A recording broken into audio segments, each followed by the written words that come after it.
Asian level. Yes. Then the third was in Pattaya, Thailand. So sikat din na lugar sa beach nila sa Thailand. Tapos dito naman tayo sa Boracay. So nag-bid kami to host last year for in the Southeast Asia Aquatics Federation. So napagbigyan naman tayo. Tapos basically it's multi-event. Ang open water po kasi it's an Olympic event. It was, I think, 4 Olympics na kasama siya as a medal event talaga. Starting in Beijing Games. Beijing, 08. So fifth na, up to Paris. So, medyo delayed ang Philippines pagdating dito sa promotion ng open water. Hindi na natin pasukin yun kasi kami na umupulan ng 2023. So, napilitan talaga tayo na ihabol ang ating bansa when it comes to this event. Since it is an Olympic event, sabi nga ni Commissioner Fitz Gaston kanina, gusto ko lang dagdagan, we feel, Philippine Aquatics, that this event is something na medyo pwedeng mag-excel talaga ang Filipinos.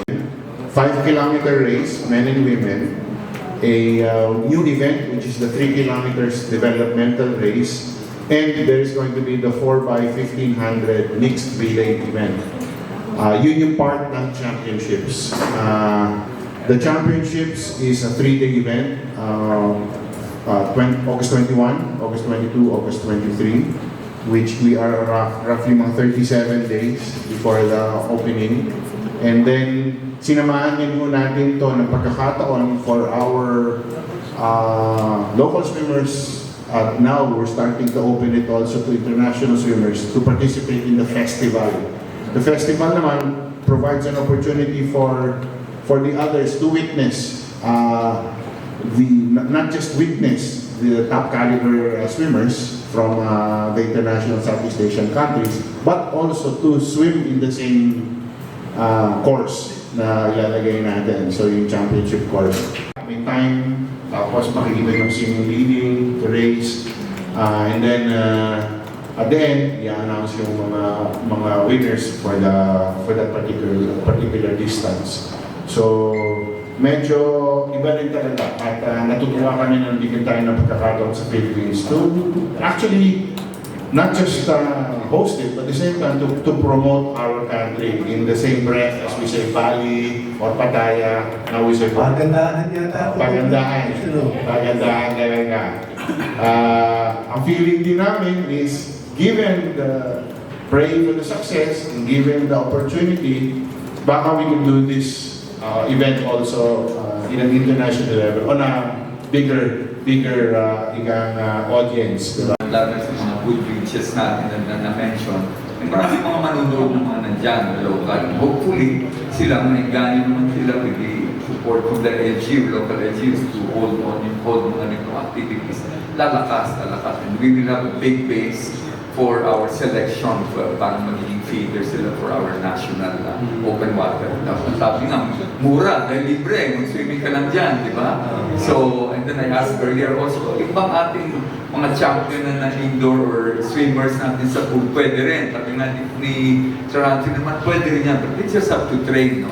Or siguro, if we have more than enough naman for our selection, na mga participants, then we would have enough. And hopefully, in 5, 6, 7 years, we will start for our Olympics in LA, if not doon sa 2032 sa Brisbane. But definitely, I think they're on the right track. In terms of support naman, there are two. Pag sports tourism, kagaya nito, na merong international participation, then we go to the NSTIAC, diba? Our National Sports Tourism, which is headed by ESC and the BEAR chairman.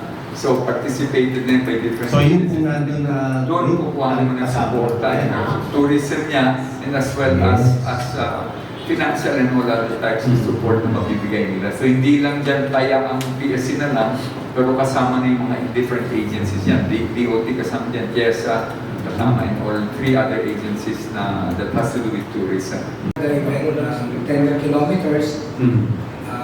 and 5 kilometers. Opo. Eight swimmers Eight swimmers. per country. Okay. Pero sa festival, Okay. walang limit. Yun ang open. May open yun. Mm. 2K and 3K.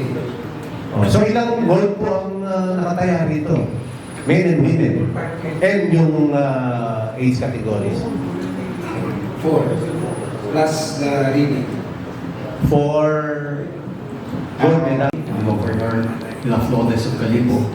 And we're really happy because they activated their PDRMO in full support of this event for the safety of all the athletes. So they activated from Coast Guard, police, the fire department, medical team, especially Doc Carla Chica, the medical director Malay is he's with us all throughout the event last June.